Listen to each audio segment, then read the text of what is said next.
సంపత్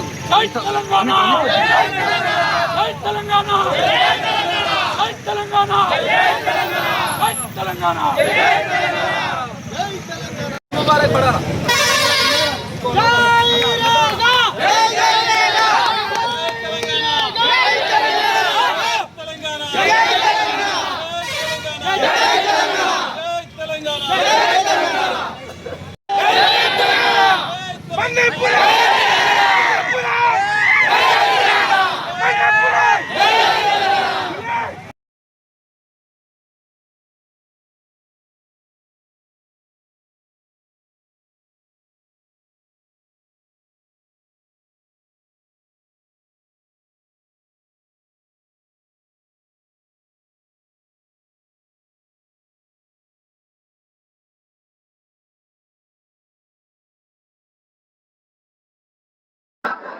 నాకున్ను కేసీఆర్ గారికి కేటీఆర్ గారి కుటుంబానికి అనుబంధం మీకేమి తెలుసు?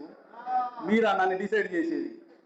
ఈ రాష్ట్రంలో నన్ను ఇట్లనే జరుగుతుంటే అక్రమ కేసులు వస్తే ఊక డబ్బులు ఇవ్వాలంటే లాయర్లకు ఇబ్బంది అవుతుందని చెప్పి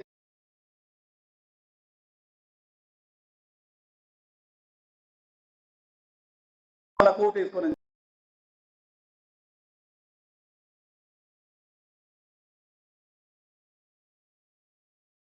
అన్న రెడీ నా కిందికి పెట్టండి. నా మీద నా కార్యకర్తల మీద అక్రమ కేసులు పెట్టి ఏదో విధంగా జైలుకు పంపించాలనేటువంటి ఆలోచనతో కుట్రలో భాగంగా ఒక లేడీ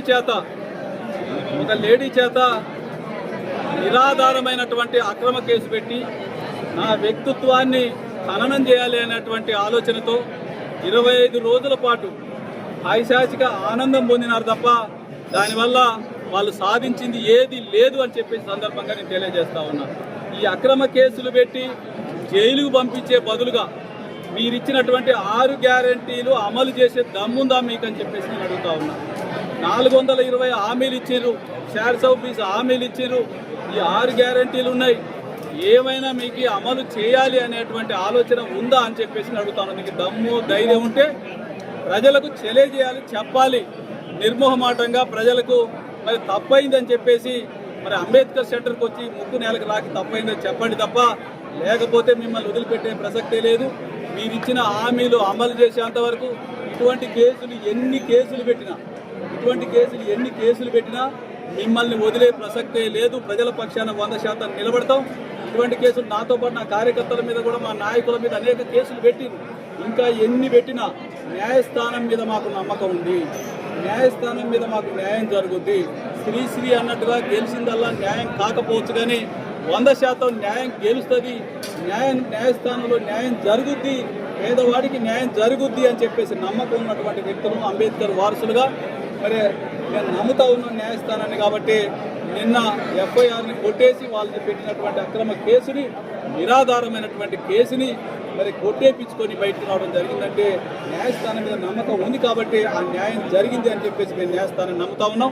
కాబట్టి అది నా వ్యక్తిగతమైనటువంటి కేసు కాబట్టి దాంట్లోకి పోకుండా కేసీఆర్ గారు పెట్టినటువంటి మరి పథకాలు ఏదైతే ఉన్నాయో దాన్ని పేదలకు ఇవ్వలేక, అమలు చేయలేక చతికిలబడి వాటిని ఏదో విధంగా మరి ఆ పథకాలకు నిధులు ఎగ్గొట్టాలనేటువంటి కుట్ర రేవంత్ రెడ్డి కుట్రలో భాగంగా ఇవాళ ఏం చేసిందంటే కోర్టులో అనాముఖం చేత డబ్బులు ఇచ్చి కోర్టులో వేయించి ఆ పథకాలకు కౌంటర్ కూడా ప్రభుత్వం వేసేటువంటి పరిస్థితి. ఇంకోటి చెప్పడం మర్చిపోయిన నేను, ఇక్కడ ఉన్నటువంటి భూములనే కాదు, హైదరాబాద్లో ఉన్నటువంటి నా ఇంటిని కూడా 22A కింద నిషేధిత జాబితాలో చేర్చడం జరిగింది.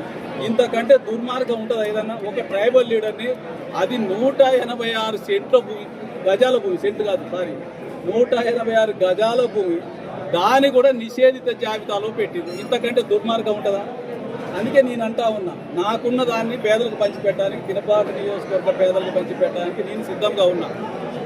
మరి మీ ఎమ్మెల్యే సిద్ధంగా ఉన్నాడా అని చెప్పి అడుగుతా ఉన్నాను. మీకు శాతం అయితే అంబేద్కర్ సెంటర్కి రండి, రేపు పొద్దున 10 గంటలకు వచ్చి ఆడ కూర్చుంటుంది, నేను వచ్చి అంబేద్కర్ బొమ్మ కాడ కూర్చుంటాను. నీకు శాతం అయితే రా, రేపు కూర్చుందాం.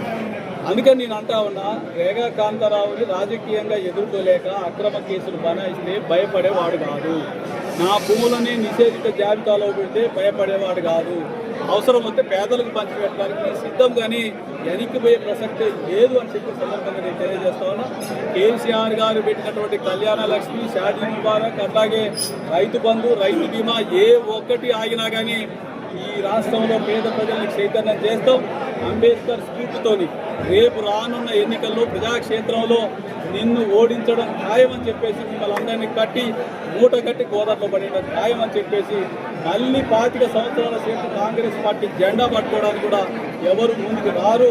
మరి బీఆర్ఎస్ పార్టీ కేసీఆర్ గారు చెప్పినట్టుగా, గౌరవ కేసీఆర్ గారు చెప్పినట్టుగా ప్రజలందరూ కూడా 2 సంవత్సరాలు ఎప్పుడు గడుస్తుందా అన్న, కేసీఆర్ ఎప్పుడు వస్తుందా మళ్ళీ అధికారంలో కానీ ఎదురు చూసేటువంటి పరిస్థితి కనపడతా ఉంది అని చెప్పే సందర్భంగా నేను తెలియజేసుకుంటూ, బిడ్డ మీరు పెట్టేటువంటి అక్రమ కేసులకి ఎవరు భయపడే ప్రసక్తే లేదు. నా కార్యకర్తలు కూడా భయపడే ప్రసక్తే లేదు. న్యాయస్థానాల మీద నమ్మకం ఉంది. న్యాయ పోరాటం చేస్తామని చెప్పేసి ఈ సందర్భంగా తెలియజేస్తూ, మరి ఈ కార్యక్రమానికి హాజరైన మిత్రులందరూ కూడా ప్రత్యేక ధన్యవాదాలు తెలియజేసుకుంటూ సెలవు తీసుకుంటాను. జై హింద్, జై తెలంగాణ, జై కేసీఆర్.